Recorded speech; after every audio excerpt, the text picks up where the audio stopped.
The September wind whipped sycamore leaves across the Riverdale quad as Hazel flung Caleb's backpack into the rain-slick flower bed. A ripple of half-stifled laughter broke out around them. Arms folded, she stood on the top step, pleats of her school uniform skirt flicking in the gusts. The ice in her eyes honed to a needle that pinned the boy crouched beside the mud. "Caleb, your homework sheets aren't swimming too, are they?" Her voice rang bright and pitiless. "Then again, you just copy everything, so a little rinse cycle actually saves you the trouble." Caleb's fingers clawed at the soaked strap. Knuckles blanched. Ink bled from the textbooks inside, striping his khakis in dirty black rivers. He didn't raise his head. The fringe hanging over his eyes hid whatever flashed across his face. Maya, standing nearby, toed the leg of the bench. "Hazel asked you a question." "Mute boy." Hazel flicked a glance at Maya. Silence fell. She stepped down, crouched in front of Caleb, voice pitched only for him. "Think topping the grade sheet lets you act superior? At Riverdale, I can make your life miserable any hour I choose. Keep your head down." When Caleb finally looked up, his eyes were blood-threaded, long lashes shaking with rage. Words jammed in his throat. His fists clenched until crescent moons dented his palms. The stare jabbed Hazel with sudden irritation. She shoved him off balance. Caleb landed on his tailbone in the puddle, muddy water dousing her white sneakers. Pathetic. Hazel wrinkled her nose, pivoted up the stairs. "Next time watch where you're going. Don't foul my shoes." Only after their footsteps vanished around the corner did Caleb stand. The drenched backpack dragged on his shoulder like a boulder. Around him, gazes offered sympathy, ridicule, or indifference. He swallowed every shard of humiliation, eyes blazing seeds of hate that buried themselves deep. It became routine. Hazel seemed to treat tormenting Caleb as a hobby, inventive in her malice. Homework sheets disappeared. His bike tires were flattened. Twice she dumped trash on the corridor he had just mopped. She never hesitated, certain of her right to bulldoze. Heir to the Caldwell family, daughter of Riverdale's board chair, she was uncrowned royalty. Caleb, scholarship kid, quiet, solitary, was the perfect target. He endured without protest, knowing retaliation would only magnify the ridicule. Pouring everything into study, his name stayed glued at the top of every ranking, and each time he spotted it above Hazel's he felt the venomous stab from somewhere behind him. One afternoon she hurled a basketball at his back during peak E. He staggered, almost kissed the asphalt. Turning, he saw her laughing with teammates, sunlight on her face, radiant. Toxic. Why me? The question flickered, then drowned in darker resolve. One day, when he was strong enough, she would know how it felt to be crushed. Senior year pressure wrapped the class like shrink wrap. Hazel eased off, tossing only an occasional Arctic glare in the hallway. Caleb breathed easier, though a strange hollow opened inside, an addict's withdrawal. He told himself, from being someone's prey. Then came the honors assembly after a mock exam. Caleb, first in the grade, walked to the podium. Spotlight heat prickled his skin. His scan of the front row snagged on Hazel's gaze. For once she wasn't scrolling her phone or whispering. She stared, something restless replacing the usual scorn. The look snagged his breath. His fingers on the speech notes trembled, voice dropping half a register. He exited the stage, the long way, to avoid her row. Yet as he reached the door Maya's mutter caught up. "Look at him flaunting it. Gross." Hazel said nothing, but he could picture her scowl. He glanced back. Hazel was watching. The instant their eyes met she jerked away, earlobes blooming red. That flare of crimson scorched onto his retinas. He stood frozen until a classmate nudged him down the aisle. After that, something silently curdled. Caleb noticed himself tracking Hazel, the spill of dark hair when she napped through calculus, her pen whirling, bored, the teacher calling on her, the quick panic behind her mask of calm. He even learned cruelty wasn't her default. She slid her untouched sweet and sour pork onto Maya's plate. On rainy evenings she ordered the chauffeur to hand over an umbrella to a soaked freshman. Once, behind the bleachers, Caleb watched her feed a stray cat half a sausage, smile soft as silk. Each discovery skipped across his mind like stones, ripples widening. Which Hazel was real, the tyrant or the girl who stroked a starving kitten? Panic struck when, during her next prank, stealing his physics notebook, he felt more confusion than fury. After school he cornered her beneath the old sycamore by campus. "Give me my notebooks back." His voice came out hoarse. Hazel leaned against the trunk, arms folded, eyebrow arched. "Why should I? That's a stack of wrong answer reviews I spent months on." Caleb's fists clenched as he fought the tremor in his voice. "Oh, that important?" Hazel stepped forward. The gap between them vanished. A faint gardenia scent, sun-warmed, drifted into his lungs and sent his heart slamming. "Yeah." Important. The word scraped through his teeth. Hazel's lips curved in a feather-soft smile. Want it. Then beg. Caleb's face flamed. Humiliation surged. He almost spun away, but the teasing spark in her eyes froze him. Please. It came out mosquito small. She heard. Surprise flickered, her smirk faltering. Then she yanked the notebooks from her backpack and flung them at him. Take it and scram. She turned aside. Voice suddenly uneven. Caleb caught the stack, noticing the red tips of her ears. And the 3 years of bruises he'd carried felt oddly lighter. He hugged the notebooks, turned, and walked off as if treading on cotton. He never saw Hazel, behind him, kick the old sycamore. Muttering a freak, her own cheeks burning scarlet. The night the college entrance exams ended, the class gathered at a karaoke bar. Strobes flashed. Music pounded. Caleb sat in a corner, nursing a beer, watching Hazel belt off key songs ringed by classmates. Her face glowed tipsy, eyes star-bright. He gulped the beer, chest full yet hollow. He wanted to step up, to say goodbye, but his shoes felt nailed to the carpet. When the party broke up, rain was sheeting down. Caleb hovered under the awning, umbrella-less, when one suddenly appeared in front of him. Hazel stood in the downpour. A few wet strands stuck to her cheeks. Here, no,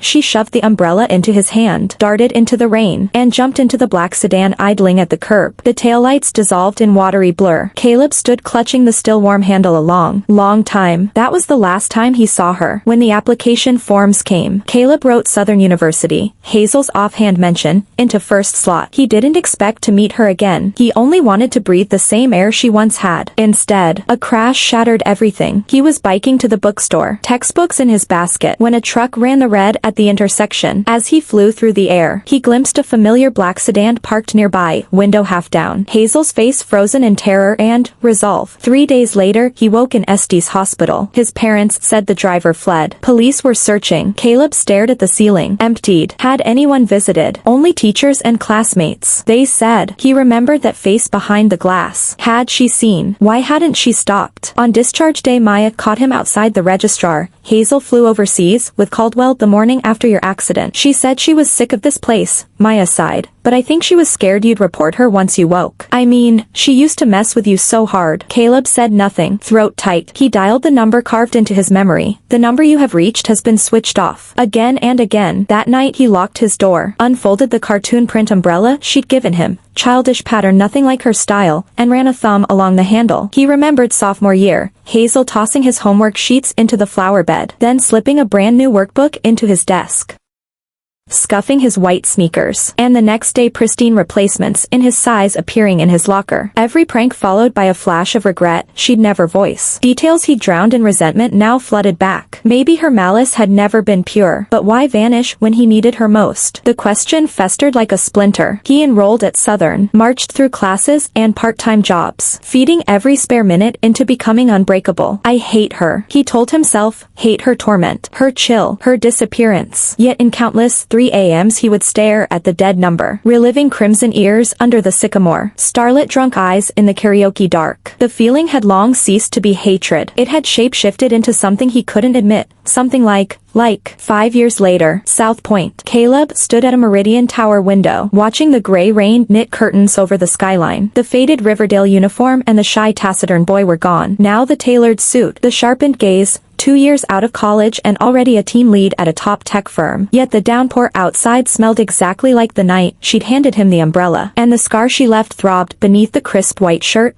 proof that some wounds, once opened, never really close. The phone on the desk vibrated. His assistant, Caleb. Tomorrow's partnership meeting with Dawn is confirmed. Their lead is Hazel. When he read the name, Caleb's hand clamped around the coffee cup, sloshing scalding coffee over the web of his thumb. He didn't feel a thing. Hazel, back. The thought detonated like thunder inside his skull. For 5 years he'd forbidden himself to think of her, never once typing the name into a search bar, convinced that deliberate silence could erase memory. Now 2 syllables proved the wall he'd built was only paper. Next afternoon, the meeting began in the boardroom. Caleb sat at the head, eyes fixed on the door as it swung open and Hazel stepped through. She had remade herself. School uniform awkwardness was gone. A razor-sharp white pantsuit, hair twisted into a businesslike knot, lips tinted nude, gaze level and professional. Yet Caleb recognized her instantly, the slight upward tilt at the outer corner of her eyes, the way she caught her lower lip between her teeth when she concentrated. Caleb, good afternoon. I'm Hazel from Dawn. She offered her hand, smile correct, tone neutral, as though they were strangers linked only by a contract. He stared at the outstretched fingers, pale, slender, nails painted a discreet beige. This was the same hand that had once hurled his backpack into a puddle, shoved him against a locker, and, on a forgotten night, slapped a flimsy umbrella into his palm. Slowly, he closed his grip. Her skin was ice cold, the chill of wind that had whipped through their town 5 years ago. Director Caldwell, the pleasure's mine. His voice carried no inflection. Only he knew the heat building where their palms met felt hot enough to scar. The negotiation rolled forward without friction. Hazel was impeccable, lucid grasp of specs, crisp questions, quick sketches on the whiteboard. Caleb watched her diagram revenue splits and heard nothing. A dull ache swelling beneath his sternum. When the meeting broke, she packed up, already halfway to the corridor. When Caleb said, "Director Caldwell, a moment," she paused, eyebrow arched. "Caleb, haven't we met somewhere before?" He held her gaze, each word measured, a flicker, then calm again. "You're teasing. Surely, if I'd met someone as accomplished as you, I'd remember." Polite, airtight. Nothing in her phrasing acknowledged the year of bruises and whispered humiliation that still echoed in his sleep. Caleb felt the floor drop away. He watched the straight line of her back as she left, deliberate distance in every step, and laughed under his breath. An ugly sound. Of course she wouldn't admit it. The Queen of Riverdale could never confess she had stomped on a loser, would never recall the boy she ground under heel. But he wasn't finished. That night he drove to the old sycamore by campus. 5 seasons of rings had thickened the trunk. The planter box was retiled. Everything had changed. Nothing had changed. Under the street lamp he saw again her red ears as she thrust an umbrella at him. The same girl who later snuck tins of cat food behind the gym. He scrolled to a number he still knew by heart and pressed call. It rang so long he expected voicemail. Then her tired hello slipped through. "It's Caleb." A beat of silence. Flustered. "What do you want?" "The night I crashed. Were you there?" Soft, unrelenting. Another silence. Then a whisper. "Yes." "Why didn't you stop? Why did you run?" "Caleb." Her voice cracked, sharp with unshed tears. "I was wrong. I'm sorry, but we're even now, right?" "Even?" He laughed, eyes wet. "You think a sorry balances the ledger? After what I felt for you?" He bit the rest back. "You left me in that road." I was scared," she faltered. "Caldwell said we should leave town, that it was better for everyone. So you went." Disappointment hollowed his chest. "You couldn't stand the sight of me?" A tiny sob preceded the click. She'd hung up. Caleb stood in the drip of cold rain, phone dead in his hand. He had found her, and whatever festered, hate, grievance, or the love he dared not name, he would get his answer. He began to orbit Meridian. Coincidental coffee at the cafe downstairs. Couriered addenda that had just happened to need hand delivery. Nights parked across the street watching her emerge under lamplight. Hazel bristled. Shortening meetings. Avoiding eye contact. Delegating 2 crucial follow-ups to subordinates. A hedgehog curling into needle armor. Yet in unguarded instance she trembled. One evening she left Meridian late. Caleb's car idled curbside. Half his face lit sodium orange. Spotting him, she wheeled toward the alley detour. He caught her wrist. "How long will you keep ducking me?" Rage roughened his voice. His knuckles whitened. "Let go. Caleb, we're ancient history." She yanked, but he held firm. "No big deal." He yanked her toward the car. Fingers clamped so tight her wrist burned. "When you hurled my backpack into the mud, why didn't you say no big deal? When you watched me get hit by that car and just walked away, why didn't you say no big deal?" He shoved her into the passenger seat, slammed the door with a gunshot crack, strode around, and dropped behind the wheel. The engine snarled to life. A low, ugly growl. Inside the car, silence. Only the metronome tick of the wipers. Hazel kept her face turned to the window. Neon bled through the rain and blurred in her eyes. "I already apologized for back then," she whispered, as if a louder word might shatter the glass. "What more do you want?" Caleb stomped the brake so hard the tires screamed against the curb. He spun toward her, eyes bloodshot. "I want to know why. Why you did all that to me, then disappeared when I was bleeding on the asphalt." Hazel flinched. Tears finally spilled. She looked away, voice cracking. "Back then, I just hated you." "Hated?" A cold, ragged laugh.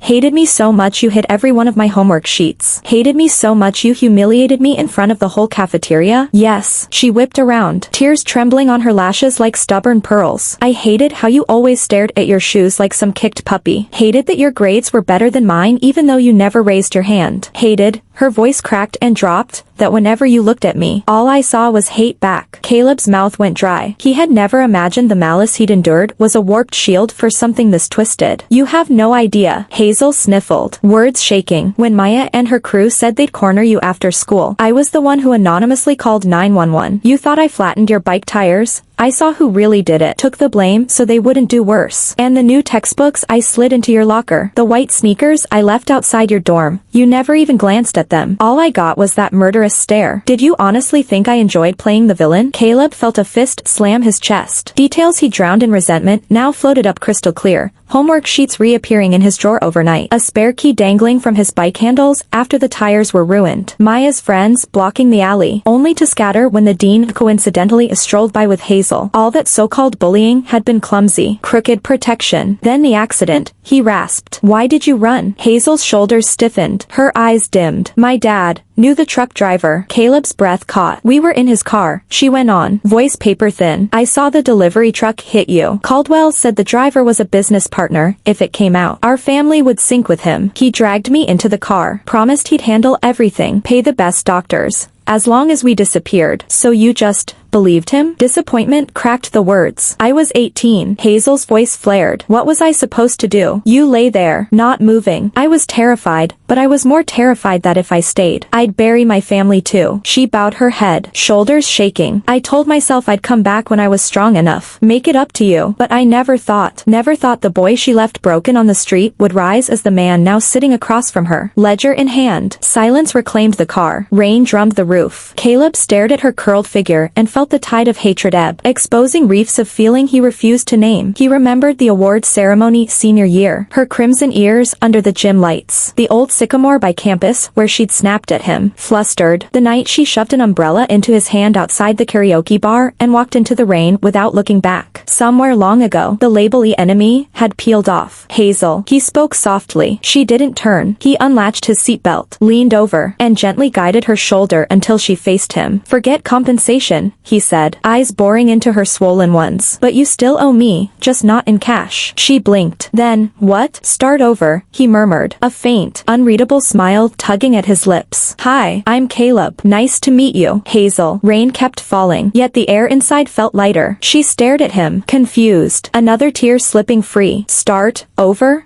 Yeah. The smile widened, tender, uncharted. My name's Caleb. Glad to finally meet you, Hazel. She wiped her nose, hesitated an eternity, then gave a tiny nod. Hi, Caleb. I'm Hazel. Streetlight seeped through the wet windshield, pooling over their clasped hands, warm, steady. Some debts take a lifetime to repay. Some feelings, though late, still bloom. The shadows cast by the old sycamore and every misunderstanding that followed would wash away with tonight's rain, leaving only the gentle future they now, finally, shared.